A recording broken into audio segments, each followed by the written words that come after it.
Next-nya baru kita masuk ke bikarbonat. Kalau bikarbonat, kalau misalnya dia masih mild atau moderate, nggak usah masuk sama sekali, no HCO3. Tapi kalau dia severe, masukkanlah bikarbonat, yaitu 100 mmol dalam 400 ml H2O. Dan ditambahin 20 MEq KCl dalam 2 jam.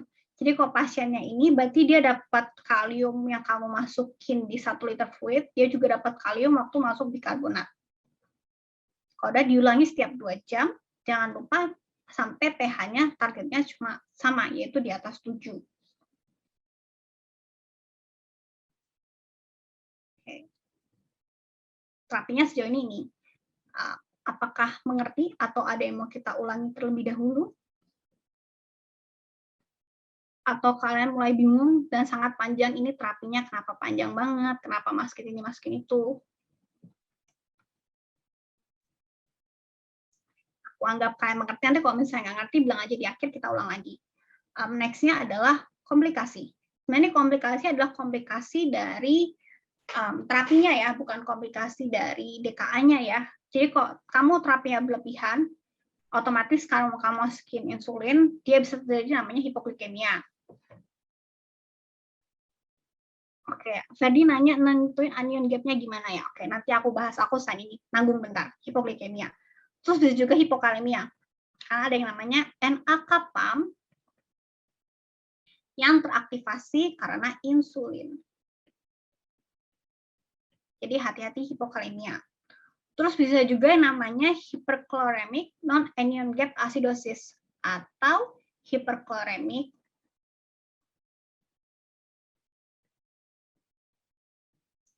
metabolic acidosis. Jadi itu terjadi ketika kamu masukkan terlalu banyak rehidrasi pakai NaCl, maka itu jadi hyperchloremic. Aku udah coba cari-cari, sebenarnya berapa banyak sih yang kita bilang terlalu banyak sampai bikin hyperchloremic, cuman aku belum ketemu sih. Jadi kamu perhatiin aja kalau misalnya dia metabolic acidosisnya nggak tertangani terus, mungkin kamu harus curiga apakah dia mengalami hyperchloremic metabolic acidosis. Selanjutnya juga bisa ada cerebral edema. Nah, kok bisa cerebral edema? Pada awalnya aku jelasin dia malah shrinking karena dia mengalami hiperglikemi. Jadi otak kita tuh sangat amazing. Jadi brain kita itu ketika dia mengalami shrinking, dia tuh menghasilkan yang namanya adalah osmotic solute. Jadi karena otak kita itu nggak mau shrinking, dia memproduksi suatu molekul yang membuat dia attract air. Jadi biar brainnya itu nggak shrink. Ketika kamu koreksi terlalu cepat, nah, osmotic solute itu hilangnya juga hilangnya lama, sekitar 16 jaman. Jadi ketika kamu rehidrasi terlalu cepat, osmotic solute-nya itu bekerjanya malah makin banyak dong, makin banyak dia nyerap air, maka itu terjadi cerebral edema.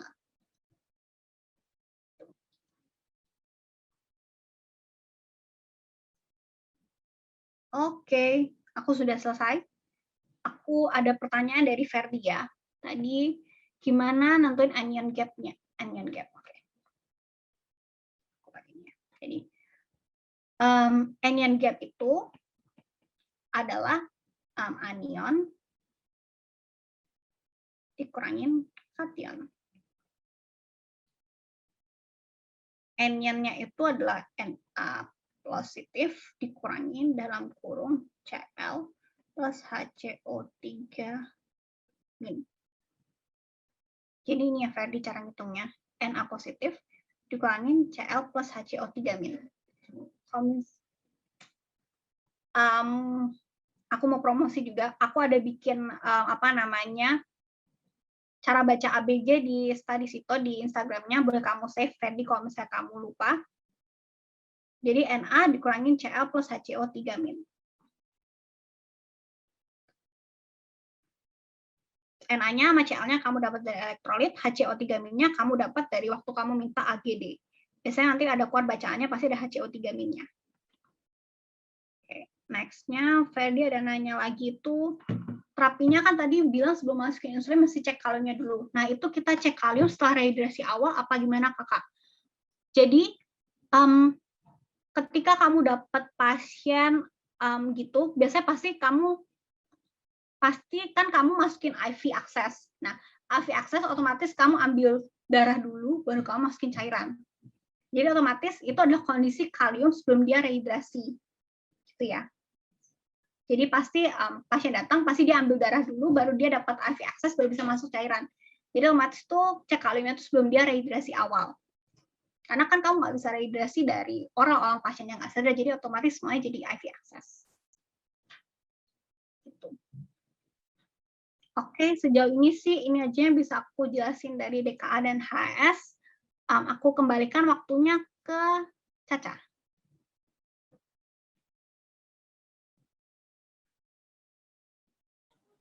Thank you Caca, kelasnya sangat bagus. Jika teman-teman ada yang punya pertanyaan lagi, masih ada waktu untuk kalian menuliskan pertanyaan kalian di kolom chat.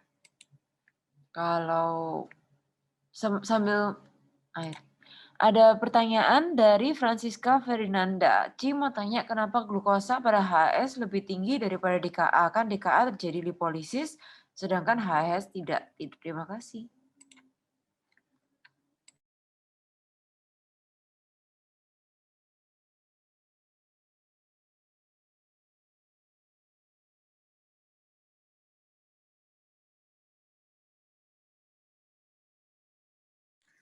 Ya, kayaknya kamu masih di mute deh.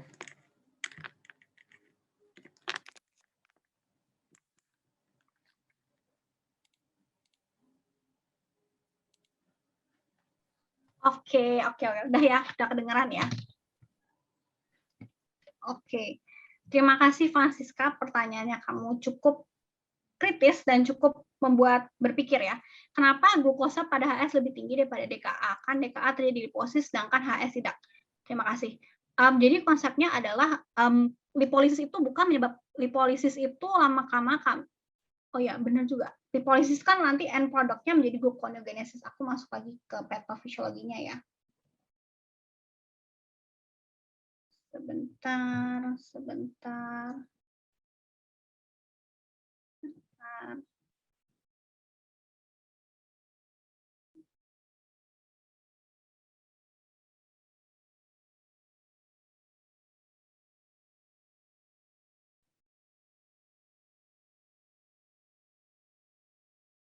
Oke, ini ya.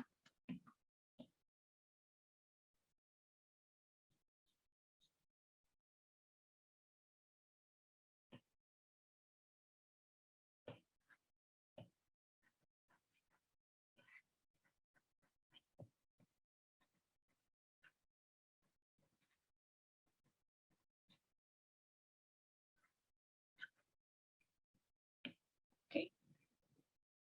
Pertanyaan sebenarnya cukup menarik. Kenapa HS lebih tinggi itunya daripada DKA? Sedangkan pada DKA kan terjadi lipolisis, di mana lipolisis itu merupakan penyebab dari gluconeogenesis. Otomatis harusnya lebih tinggi pada DKA dibandingkan pada HS. Sebenarnya ini pertanyaan cukup menarik. Aku juga sudah sempat cari-cari dulu, cuma sampai sekarang aku belum ketemu jawabannya. Jadi mohon maaf Francisca, aku belum bisa menjawab kamu, tapi nanti coba aku cari-cari lagi, nanti aku coba kasih kamu di WA ya. Boleh banget pertanyaan, kita belajar bareng ya di sini ya. Apakah lainnya ada yang mau bertanya lagi?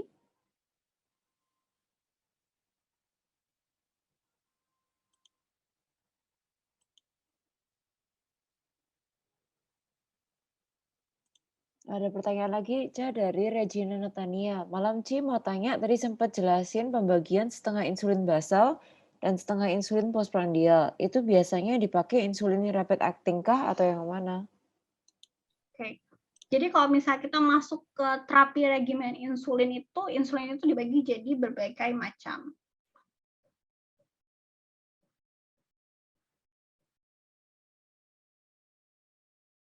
Ada yang long acting, ada yang moderate acting, ada yang short acting, ada juga yang rapid acting. Otomatis kalau misalnya kamu basal, kamu pakai biasanya long acting di sini. Ini biasanya buat basal. Tapi kalau misalnya postprandial, biasanya kamu bisa pakai rapid acting atau bisa juga pakai short acting. Dua-duanya sama aja, mau pakai yang mana. Bedanya kalau rapid acting tuh ya kerjanya setahu dalam 15 menit udah bekerja, tapi kalau short acting biasanya dalam 2 jam. Jadi boleh pakai mana aja, dua-duanya bisa. Kalau di Indonesia gitu bisa.